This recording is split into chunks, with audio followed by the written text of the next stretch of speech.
going live on social media.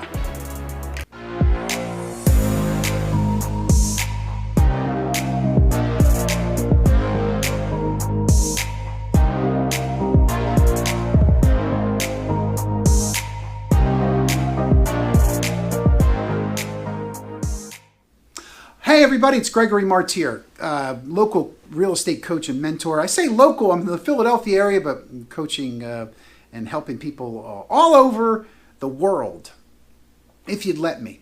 So we're talking today about going live on Facebook or doing a live feed on YouTube. Absolutely important. Should be a weekly task. It doesn't have to be perfect or polished or professional. It has to be done with consistency. And if you've talked to me before or watched any of our videos, we talk a lot about being consistent.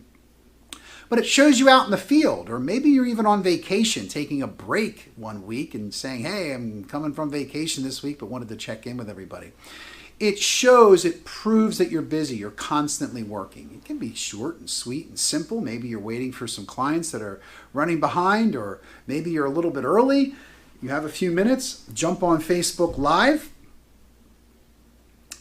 This is also what's called a makeshift podcast, if you will. I know a lot of successful folks with the YouTube venue that use YouTube as a podcast, as a venue. They go live and then the recordings, and then you've got an hour-long recording, or it could be a 10-minute-long recording, but depending on how long you go live for, a Q&A, if you will, you can take the video.